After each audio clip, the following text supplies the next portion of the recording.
Are you like most busy people, stressed and inundated with health advice? This overwhelm is not helping your health. You see, one day I woke up in severe pain and I could not walk. I was dragging myself around the house in my office chair with wheels. I tried Tylenol, the pain didn't go away. I tried Motrin, the pain didn't go away either. I then remembered that an 80-year-old cardiologist had told me about turmeric. I rushed to the store and bought a turmeric supplement. After taking only one capsule, about 1 hour later, I was able to walk again, pain-free. This miraculous experience made me a firm believer in quality, holistic remedies. I am Dr. Adeola, the body activator. That was me, a nurse, a pharmacist, and a public health professional. I didn't know that I was suffering from inflammation despite all my years of education. Now, I have been able to get to the root cause of my health challenges, and I feel great and full of energy. I don't want you to learn the hard way like I did. So, I created the Wellness Search podcast to share simple, actionable changes that you can make to activate your body to heal naturally today. Here, we will have conversations about food, fitness, mental health, and all that is in between. Now, let's get started. Hey there, friend. Thank you for joining me in my second season of Wellness Search podcast. So today, we are going to talk about something that is very important. That is 3 hidden secrets that will make you feel better fast, so you don't have to waste your money and energy struggling with common everyday diseases and their effects on your body. A lot of poisons are disguised as food. You eat them and then become sick with diabetes and other diseases. Back in the day, our ancestors lived in a time where work ended after a day's hunt. In today's modern world, however, we have to be on all the time, leaving no time for our bodies to rest and recover. This stress can weaken your immune system, lead to weight gain, high blood sugar, inflammation, and much more. It is a vicious cycle. Stress causing health issues causing stress. A key word here is inflammation. One hidden secret that will make you feel better fast is addressing inflammation. This is because research has shown that inflammation is the basis of many diseases associated with our modern lifestyle today. So what is inflammation? Inflammation is a complicated process. If you have ever cut your finger or you've ever been stung by a bug, you have experienced inflammation. The familiar sensation of pain, redness, and such, that's all inflammation. Inflammation is the body's natural response to protect itself. That's it. But if this level of inflammation is too high, or if this inflammation goes on and it is unchecked for a long time, it feels like your body is on fire, and this can lead to disease. Certain diseases associated with inflammation include diabetes, Alzheimer's. Some people actually consider Alzheimer's to be diabetes of the brain. Other diseases include chronic pain, cancer, heart disease, and depression. So often these diseases can be prevented or reduced if you focus on eating certain foods and avoiding others. And that's what we're going to focus on today. So how can you eat to live? 2, you have to be tenacious. So what does that mean? Well, there's junk food everywhere. Fast foods are always easier to buy, and they contain artificial ingredients that make you want to eat more and make you feel good, right? But the golden nugget here is this. Did you know that over 60% of all chronic diseases can be prevented if you eat certain foods and avoid others? So even though the junk food is everywhere, your body needs you to treat it well and give it what it really needs. In order to be tenacious, you need to adopt something called the anti-inflammatory diet. All right, so that's a little different, right? Well, this diet is not meant to help you lose weight. It is used to improve and support your health in other ways, which may eventually lead to weight loss. It has so many benefits, and weight loss may be one of them. You may be thinking, I'm young and beautiful. Why do I need to change? Well, guess what? Most diseases don't start in your old age. No, they start when you're younger. It just keeps building on each other. So, my friend, you need to start now. Did you know that most medications come from foods and plant-based products? My background is in pharmacy and nursing, right? Well, we know that in pharmacology, in order to prevent or treat a disease appropriately, you need multiple targeted approaches. And that's the same thing for the anti-inflammatory diet. We are not just going to do one thing. We are going to do several things to be able to benefit the body. So what is the anti-inflammatory diet? Well, it involves 1, eating more fiber, right? So fiber lowers inflammation in your body. Good sources include vegetables, fruits, oatmeal, nuts, beans, brown rice, whole grains. If you don't usually eat a lot of fiber, you may want to start to increase your fiber intake slowly so that you do not upset your stomach. Because if you just give your body, boom, a lot of fiber, at the same time, it can really do a number on your stomach, all right? So 2, another thing you want to incorporate in the anti-inflammatory diet is proteins. Michael Pollan, in his book Food Rules, says that eat food in moderation and mostly plants. Okay? So when it comes to choosing proteins, it is really good to choose most of your proteins from plant-based proteins, like your beans and your nuts and things like that, because they help reduce inflammation in your body. If you choose to eat seafood, choose wild-caught fish as opposed to farm-raised seafood. Okay? Right? So because if you think about it, farm-raised products, what are they really feeding this seafood, right? What are they really giving to them? Why are they so big, right? Well, when it comes to wild-caught, you also have to think about mercury and things of that nature, right? So everything in moderation. Try to eat at least 2 servings of fish of about 3 to 4 ounces each week. There are also fish oil supplements that you can use. Ensure you use quality supplements. And the usual dose is about 1,000 to 2,000 milligrams every day. And when you choose to eat red meat, eat that in moderation.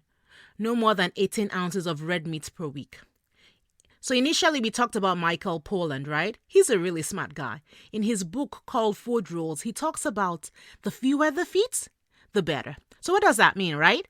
Well, you know, fish has very few, like just one, no legs, but just fins, right?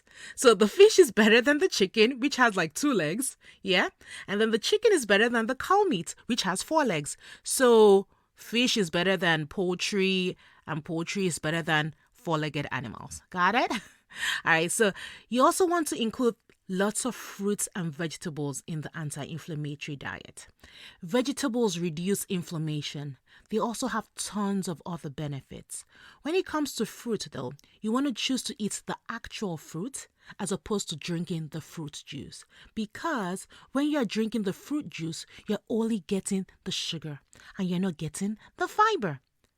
An easy way to get a lot of fruits and vegetables is to make a vegetable fruit smoothie.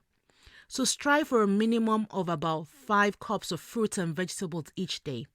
Most people can get by with 2 cups of fruit and about 2.5 cups of vegetables per day.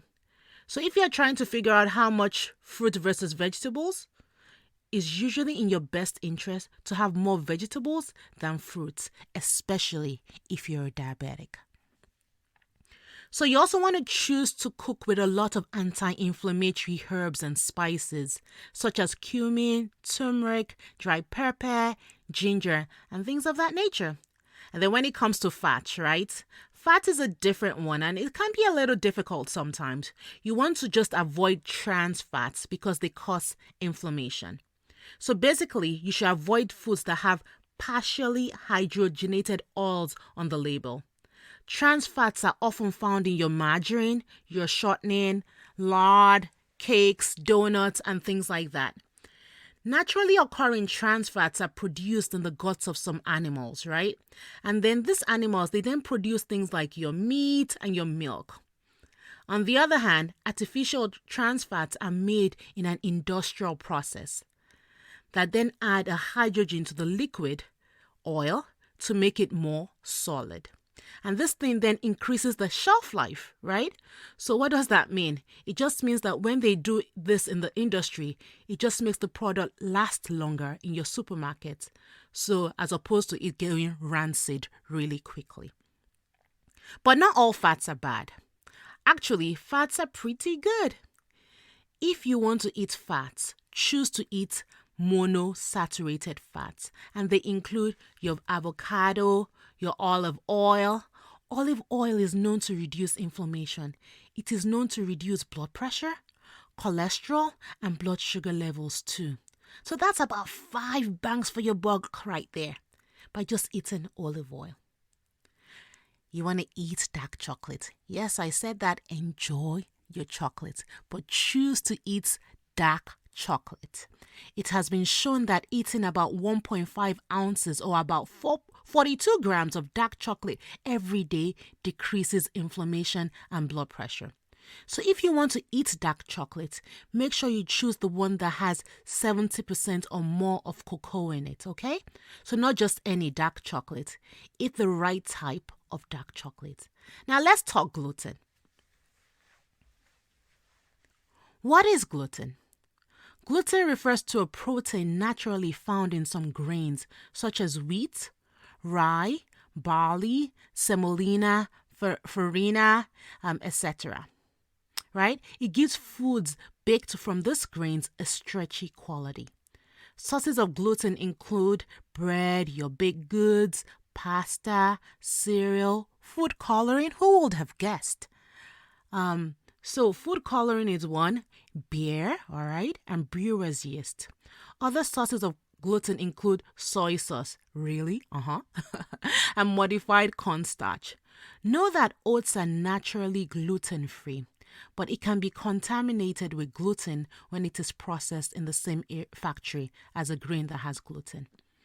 So whole grains which contain gluten have been shown to reduce inflammation. I said that earlier, right? It's a fiber. So this shows that most people do not have a problem with gluten. However, some people can have serious problems when they consume gluten because it causes inflammation in their body. In this case, the body thinks that the gluten is a toxin and mounts an immune response to attack it. Ugh. The side effects range from being tired, feeling bloated, having alternating constipation and diarrhea, to unintentional weight loss, even intestinal damage for some. This can be seen in people with gluten intolerance, people with celiac disease. People that also have wheat allergy are unable to tolerate wheat. So the question is this: should you give up gluten? Should you go gluten-free? Well, if you experience discomfort after consuming gluten, then consult your primary care provider to try to find out the cause of your symptoms. You want to get down to what is causing all this, not just slap a band-aid or stop doing something, right? So for most people though, gluten does not cause inflammation and there's no need to avoid it. Keep in mind that a gluten-free label doesn't make a food healthy, neither does it make it good for you. So like Maya Angelou says, when you know better, you do better. But let me be honest here, change is hard. With the multitude of stress in your life, you need a guide, a coach, someone to hold your hand and be your cheerleader so that you can achieve your goal. I can be that person for you. By the way, did you know that you can also use medications such as Aleve and Motrin to reduce inflammation in your body? Yeah, you can do that, but did you know that it can also increase your blood pressure and even injure your kidneys? I had a young girl that used to take ibuprofen all the time because she was having severe menstrual cramps, right? Well, guess what? This girl ended up having kidney damage at such a young age. She learned about the side effects of medications the hard way. So what is the third hidden secret? We've talked about a lot today, but I need you to choose one tip and start working on that. Yep, that's the third hidden secret. Just choose one. You can choose to start with the juice, right? Instead of drinking a full glass of juice, you can say, oh, maybe I'll do 1/4 water, 3/4 juice. Then when you get used to that, you can then say, oh, I can do half and half, right? And then when you get used to that, you can then say, oh, I'll do 1/4 juice, 3/4 water, until you just say, oh man, I can usually totally do without this juice, and I can just drink water and eat the actual fruit. So that's one way you can start. Just choose one thing starting today to do that, and when you get comfortable with that, you can then implement and add on something else based on the things we've talked about today. Alrighty, so keep in mind that compared to taking medications, the effects of foods and natural compounds work in a slower and more long-lasting way. You may not feel the effects immediately, but trust me, believe me, your body will thank you in the long run. Know that food choices alone are unlikely to completely get rid of all your inflammation. We'll talk about other things you can do to reduce inflammation in another podcast. I'm all for the saying, an ounce of prevention is better than cure. Are you with me? Okay, so we've talked a lot today, like I said. But back in the days, I used to be the one that used to eat chocolate for breakfast, chips for lunch, and cereal for dinner. See if I've been able to make some of these changes. I'm not telling you that I'm totally 100%. No, I'm not. But I've been able to make a lot of changes in my life. I have been able to change my identity and say, yes, this is who I'm going to be. And I continue to work towards that every day. So if I can do it, you can totally do it too. So I have a free gift for you. I've made things a little easy for you. Click on the link in the show notes to go to my website, wellnesssearch.com, but click on the link. You will get a free anti-inflammatory cheat sheet. It just tells you foods to eat, food to avoid, and foods to eat in moderation. If you've enjoyed the show, then follow us and subscribe on Apple Podcast or Spotify. Information presented here is for educational purposes only, and it is not intended to diagnose or treat any disease. Please do not apply any of the information presented here without first speaking with your primary care provider. With best wishes to see you thrive. Have an awesome week.